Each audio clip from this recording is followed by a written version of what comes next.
Today we're making Thai green curry chicken, one of the most famous Thai dishes outside of Thailand. It's a very rich curry that is very light at the same time. To achieve that, we have to first talk about the star of the show. Not the vegetables, not the chicken, but the coconut cream. The reason why the dish in its native language is called green curry chicken, not chicken green curry, it's because the curry is the star of the show. This is what's going to give you the flavors, the complexity, the creaminess and freshness at the same time. That's why even though today I've gone out of my way to try to find as authentic ingredients as possible to demonstrate the principles of this recipe. In my opinion, the only mandatory ingredients for good coconut-based Thai curries are the coconut cream and the curry paste. The curry paste we've demonstrated how to make in a previous video.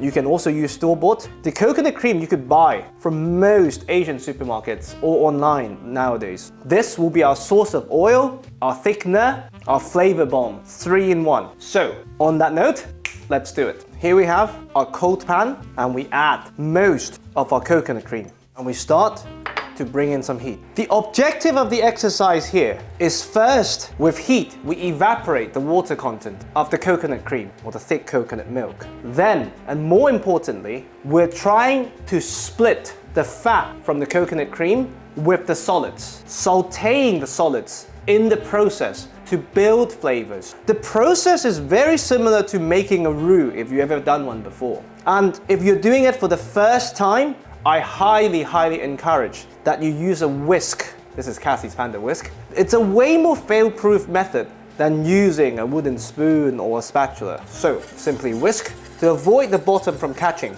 The closest thing I could think of developing flavor like this in the Western kitchen is when you make burnt butter, because you're essentially using the fat content of the butter, which is the ghee, the clarified butter, to cook and brown the solids of the butter, the milk soluble. And we're doing exactly the same here. This at first might seem like a daunting task, both in terms of the shopping and the effort required. But for me, this is what makes the dish. This is what makes it creamy, but not heavy. How many times have you had a subpar Thai curry that's not very flavorful, but extremely filling and heavy, as if they just added too much double cream?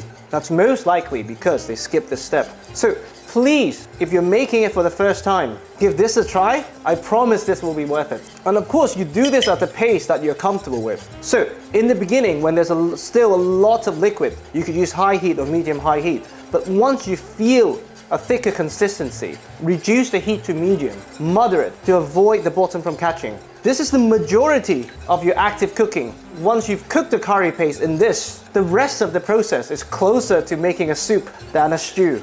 Now, once there's not much evaporation going on, meaning there's not much steam coming out, and you can feel the consistency of the liquid is getting much thicker, closer to a double cream, we add our green curry paste. Now, just because a recipe says 30 grams doesn't mean you have to add 30 grams. Taste. I always recommend you add less than a recipe suggests, unless you've done it before. Cook it out and taste before you adjust. And I'll show you what I mean by tasting in a tiny bit. As you can see now, there's a layer of oil separated from the solid.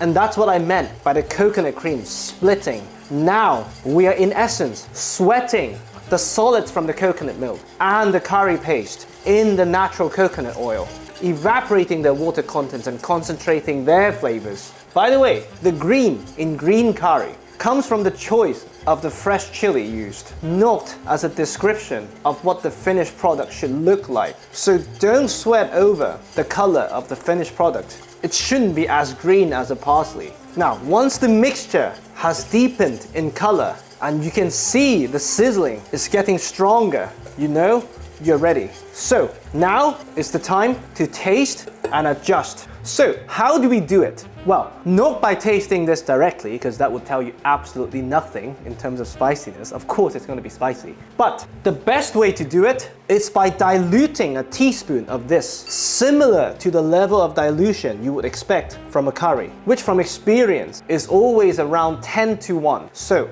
if I have half a teaspoon of that mixture here, all I need to do is to add 5 teaspoons of boiling water. Of course, this is not what the final product would taste like. We're going to cook out the curry, but this will be very similar to the spiciness of your finished product. So you don't risk following a recipe from someone who has an extremely high spice tolerance, laboring away for half an hour in the kitchen, only to cook something that no one could eat. So for me, this is a decent kick already. But if you want a spicier curry, by all means, add more curry paste, add a small dash of coconut cream, and you go again. So now, heat back on, and we add our chicken pieces, or whatever meat you're choosing to use. At this point, not to brown them or to give them the Maillard reaction. That's not what Thai curries go for. But we do it to help us gauge how much liquid we have to add to minimize dilution of flavors. So, first up, we have a very generous amount of fish sauce. Remember, salt is added to the curry paste, and fish sauce is by definition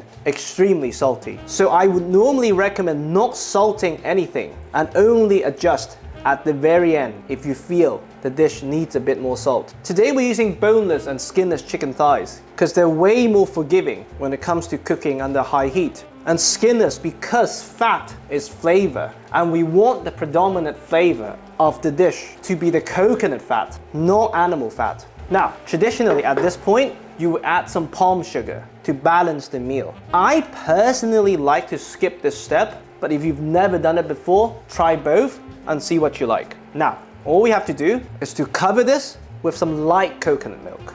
If you want a thicker version, use a bit more coconut cream. If you want a thinner version, dilute this with a bit of water. Brilliant. Now we bring this back to a boil and we let this simmer at medium heat while we prep our vegetables. So first up, we have our Thai aubergine, which of course is greener and smaller compared to a regular aubergine, but it's also slightly more bitter and has this wonderful grassy note that almost brings a bit of freshness to the curry. And they hold their shape much better than a conventional aubergine. Again, like I said many times, all the ingredients in all the Thai curries I'm making are interchangeable. So don't get discouraged because of 1 or 2 ingredients. You could easily substitute this with regular aubergine. So, move the top and we quarter them. It's very interesting that in every single Thai recipe I've read, they go out of their way to not let the aubergine oxidize to maintain this wonderful, wonderful color. So if you're prepping ahead, please soak this in water. But we like to prep as we cook, so they go straight in. Another point I want to make is that in Asian cooking in general, the chewiness of poultry is almost prized because it's considered as a reflection of how healthy and by definition, how tasty the poultry is. So people want to bite when they have chicken. And this is what we're going to get from this recipe. But if you want the chicken to have a bit more of a stew-like consistency, give the chicken a 20-minute head start, then add the aubergine and the rest of the ingredient. Of course, we'll have all the recommended measurements in description. I normally go equal part aubergine to chicken ratio. Now that everything is in, we give it a mix. By this point, your chicken is cooked through. So all we are aiming for is to cook the aubergine down to the consistency that you like and to cover everything. Personally, by this point, I'll use water instead of coconut milk because I don't like the finished product to be too creamy. It's a good time to taste. Oh, it's incredible. The fish sauce really comes through and we definitely don't need to salt more.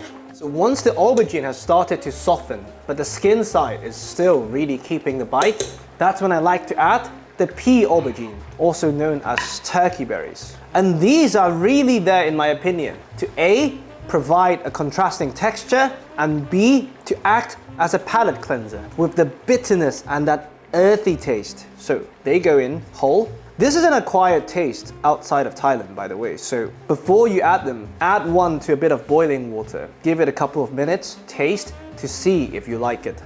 Perfect. Next up, we add some kaffir lime leaves, again, to bring the freshness. I like to clap them a bit to help them release the essential oil. And we'll add a second round fresh so that we get 2 layers of this wonderful flavor. Same with the Thai basil. Round 1 goes in now. And be generous with the Thai basil. It really brings a lot of complexity to the dish. Immediately you can smell both the Thai basil and the lime leaves. This is mix to really let the flavors emulsify. Just for a minute. You can do it with the stove off, but I find both the lime leaf and the Thai basil are actually quite resilient to heat. Taste one last time. Oh, perfection. Stove off, and now we can plate. Oh, so beautiful. You see the creamy consistency. We could never have achieved that without making the dish overly heavy. But for our first step of cooking down thick coconut cream. And for me, what's definitely mandatory, fresh kaffir lime leaves. And I just like to fold them and use a pair of scissors to go as thin as possible. Perfect. And one last round, beautiful Thai basil on top. And that's it. Deliciously creamy and light at the same time. This is Thai green chicken curry. I really, really hope you enjoy.